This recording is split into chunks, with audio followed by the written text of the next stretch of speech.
My name is Johnny Scoville, and this is Chase the Heat. Man, I've had such a great time in Texas. Had 3 great dates with my daughter. Just really had such a super time. She's so much like me, you wouldn't believe it. She's beautiful and just incredible and smart. And love my daughter so much. Anyhow, I also spend time with great friends, and today I'm gonna go see some friends. So it's just been an amazing trip. So looking forward to going back home, but I miss the guys, I miss the office. Jeffrey Baker, Texas Pepper Farm, sent me some interesting pods. I'll have to look and see if I've ever eaten these. I know I've eaten a million Morugas. You guys have seen me. I don't know if I've ever eaten a green Moruga. Those are 3 green Morugas. Pretty interesting. Come on, there we go. Those are the 3 green Morugas, all right? But in the same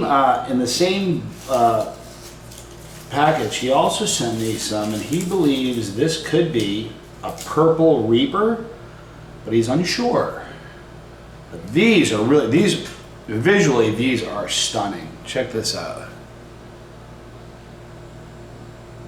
Just beautiful pods, the purple and the green. It's just so neat.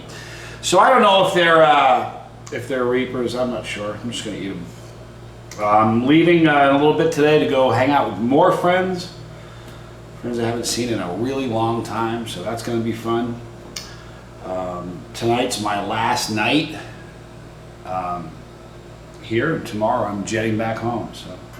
But we're gonna jump on these real quick. I might take, you guys, a bunch of you have said that you really do appreciate when I show you the inside of the pepper. And you know what? I suppose I didn't really need you to tell me that, because I'm a chili head, and before I ever started Chase the Heat, I watched 10 million YouTube channels about peppers. And like you, I always really liked it when they showed me the interior of the pepper, so I will do that for you. So I'm cutting all these open right now. So I can just, wow, the interior of this purple Reaper, or whatever, he's not sure what it is, but the interior is just cool looking.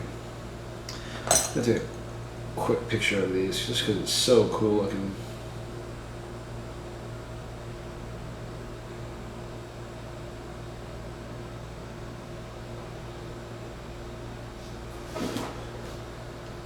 Give me just 1 second, you guys. I'm sorry. By now, you guys know how I do things.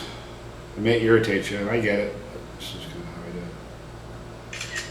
All right, so here we're gonna eat the Morugas first. Here are the inside of the green Moruga. Now, Morugas don't really have a unique smell. Like, I don't know any pepper that has I can identify a pepper by its smell, but these have that chinense aroma, but it's not really pungent. But here's the inside of the first one. All right. So that's the inside of this. They're oily, thin-walled. Let's give this a shot. I have a funny feeling this is going to taste like a mustard pod, because different colored pods have a unique flavor that kind of goes along with them. I'm Johnny Scoville, this is Chase the Heat.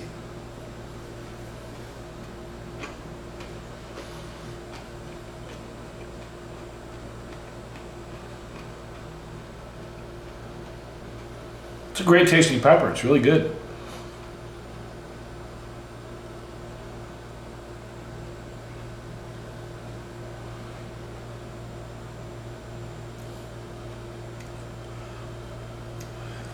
It doesn't have a mustard taste as much. Almost like a go-between between a mustard pod and a green pod. Here's 2 more, or 1 more.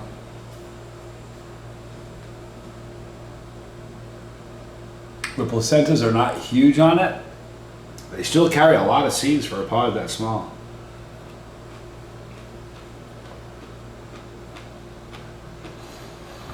The heat on these are good though. They're hot.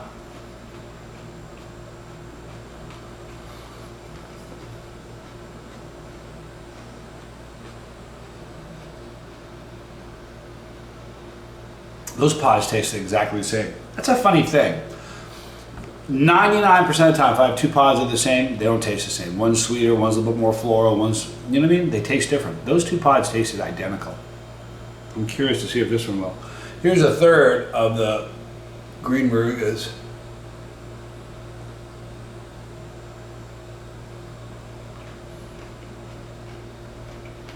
Those pods tasted exactly the same, every one of them. That's unusual. And that's really unusual, for me anyway.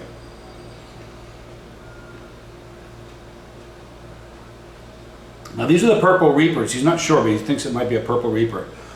You saw the outside's green with, you know, going to purple, or purple going to green, I'm not sure. But look at the interior of this pod. Really neat looking. Vein runs up the entire length of the pod to the tip. Small placenta, thin walled, relatively oily.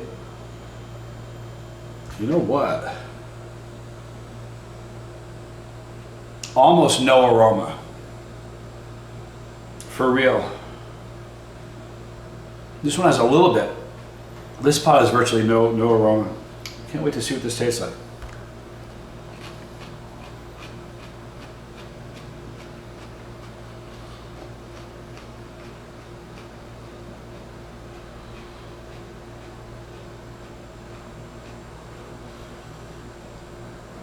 Super fresh, great crunch. It's kind of a fruity flavor.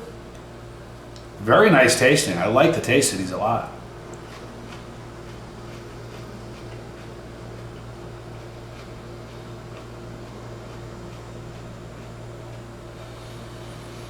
I've never heard anybody else ever describe a pod tasting melon-like, but I've noticed that before. Maybe it's me.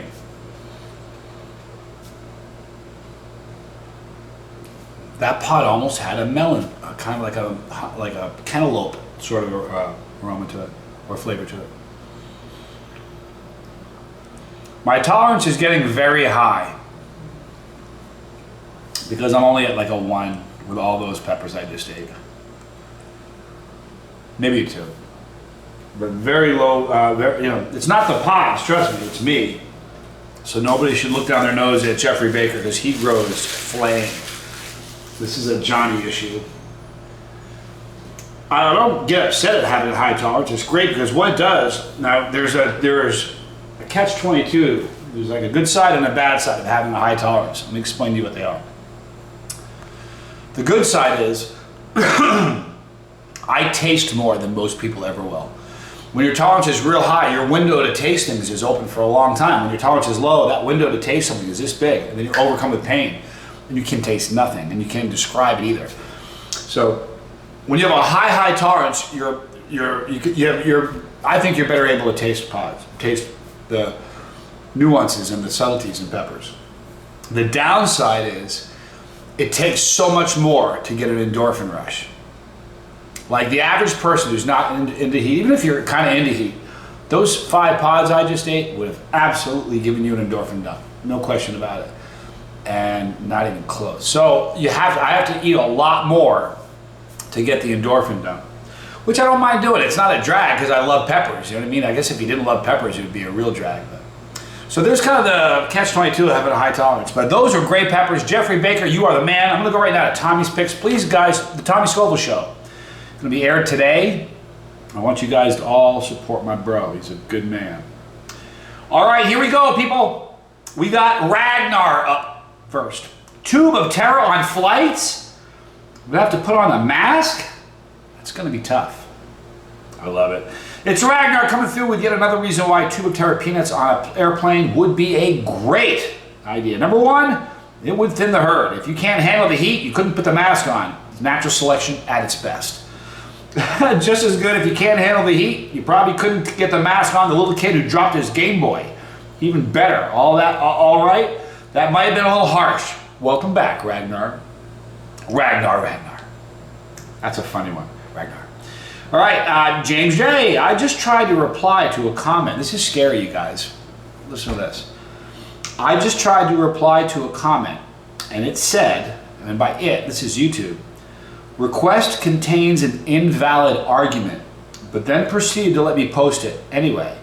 Has anyone had that message yet? Weird. I find this downright frightening on many levels. First off, I don't want YouTube deciding what is and what is not a valid argument. Tell me you don't find that a little distressing. That would be big tech going a little too far, but even more distressing if King James doesn't make a valid argument. I'm in deep doo-doo here. My chance of making a valid argument compared to King James, forget about it. I'll just have to start agreeing with everybody about everything. So James, you're back in the winner's circle, but I'm distressed by your entry. A little bit, not gonna lie to you. I've also had people leave comments and say my comments are being deleted. I don't delete. I delete comments if they're vile, if they're attacking somebody else on the bus. But I don't make a habit of just deleting comments for that of it. Anyway, Thomas Elwood Bailey, fam, do you know that feeling of waiting all day at the DMV? You just have to renew your license, but 4 hours and you're still waiting? That's how, that's the feeling Dr. Tommy, AKA Tommy Scoble Show, gets when he doesn't get feedback. Skip the DMV, but don't skip the feedback. Chase the heat for life. And finally, Elwood steps up to the plate and assists me in telling you what it's like when I don't get feedback. Thank you, Elwood. You really are the man. And thank you for everybody who gave me feedback on yesterday's picks. I really did feel quite proud of assisting James J. on what a great idea it is to put tubes of Terra peanuts on an aircraft. That is, as much as I love the idea of a tube of Terra peanuts on, say, Southwest, I don't necessarily like the idea of putting them in our F-15s. I'm telling you, the very first time I tried to tube of Terra peanut, if I had the ability to fire Hellfire rockets, I probably would have. I'm not sure I would have cared what the target would have been. Just saying. All right, guys, that's the end of the video today. We've got a late night snack time video for you tonight. I'll have a morning video tomorrow, and that's going to be it until I get back to Texas. But I love you guys greatly. You guys are super important to me. Please go over and follow my baby brother, the Tommy Scoble Show. It's going to be a pretty intense show. You're going to love it. It's got some, you know, this is an important show. You'll see. Anyway, guys, we're going to wrap it up. Thank you, Jeffrey Baker, for those peppers. If you want some intense peppers, click the link in the description box for Jeffrey Baker from Texas Pepper Farm. He can help you out. Guy grows flame. Right there is our pepper. Click that pepper when you do. You're part of our family. You're part of the bus. You are the bus. If you don't want to miss a video, click the bell for notification. When the Dropbox happens, select all. In addition to that, come back and visit us daily because we upload tons of content. Right there is League of Fire, and we're doing League of Fire stuff when I get back. Right here, more videos.